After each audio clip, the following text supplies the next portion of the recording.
June 5 பாஸ்கா காலம் 7ஆம் வாரம் வியாழக்கிழமை. புனித யோவான் எழுதிய நற்செய்தியிலிருந்து வாசகம். அதிகாரம் 17 வசனங்கள் 20 முதல் 26 வரை.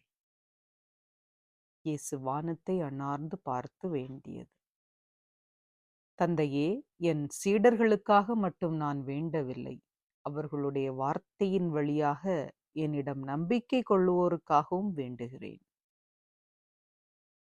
எல்லாரும் ஒன்றாய் இருப்பார்களாக.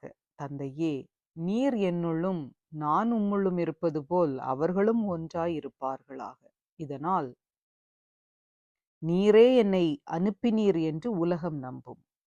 நாம் ஒன்றாய் இருப்பது போல அவர்களும் ஒன்றாய் இருக்குமாறு நீர் எனக்கு அருளிய மாட்சியை நான் அவர்களுக்கு அளித்தேன். இன்று நான் அவர்களுக்குள்ளும் நீர் என்னுள்ளும் இருப்பதால் அவர்களும் முழுமையாய் ஒன்றித்திருப்பார்களாக. இதனால் நீரே என்னை அனுப்பினீர் எனவும், நீர் என் மீது அன்பு கொண்டுள்ளது போல் அவர்கள் மீதும் அன்பு கொண்டுள்ளீர் எனவும் உலகம் அறிந்து கொள்ளும். தந்தையே, உலகம் தோன்றும் முன்பே நீர் என் மீது அன்பு கொண்டு எனக்கு மாட்சி அளித்தீர். நீர் என்னிடம் ஒப்படைத்தவர்கள் என் மாட்சியை காணுமாறு அவர்களும் நான் இருக்கும் இடத்திலேயே என்னோடு இருக்க வேண்டும் என விரும்புகிறேன். நீதியுள்ள தந்தையே, உலகு உம்மை அறியவில்லை, ஆனால் நான் உம்மை அறிந்துள்ளேன். நீரே என்னை அனுப்பினீர் என அவர்களும் அறிந்து கொண்டார்கள். நான் அவர்களோடு இணைந்திருக்கவும், நீர் என் மீது கொண்டிருந்த அன்பு அவர்கள் மீது இருக்கவும் உம்மை பற்றி அவர்களுக்கு அறிவித்தேன், இன்னும் அறிவிப்பேன் என்றார். இது கிறிஸ்து வழங்கும் நற்செய்தி. கிறிஸ்துவே உமக்கு புகழ். சிந்தனை: ஒரே சமூகமாய் கூட்டம் கூடுவது எளிதான காரியம், ஆனால் ஒன்றுபடுவது என்பது கடினமான காரியம் என்று குறிப்பிடுகிறார் ரவீந்திரநாத் தாகூர்.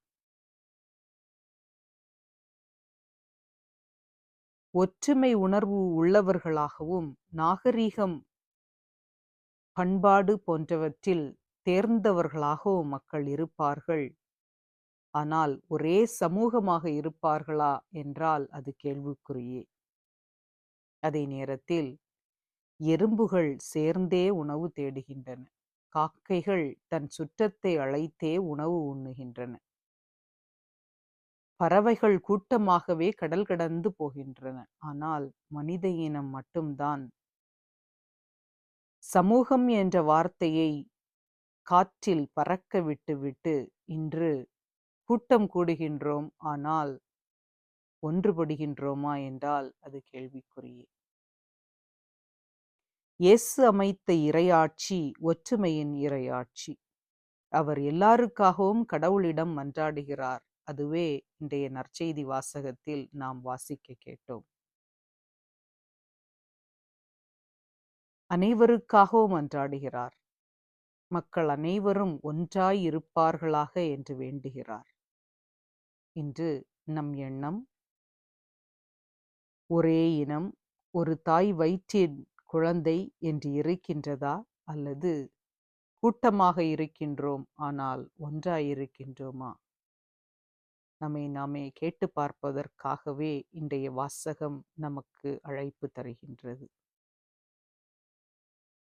தன்னுடைய சீடர்களுக்காக மட்டுமல்லாமல் நமக்கும் ஜெபிக்கின்றார் நமது ஆண்டவர். நமது வாழ்வில் நாம் கடவுளிடத்தில் ஜெபிக்கின்ற போது இன்று எத்தகைய உணர்வோடு ஜெபிக்கின்றோம்? நமது ஜெபம் எனக்கானது மட்டுமா, அல்லது என்னை சார்ந்தவர்களுக்கானது மட்டுமா, அல்லது அனைவருடைய நலன் சார்ந்ததாக இருக்கின்றதா?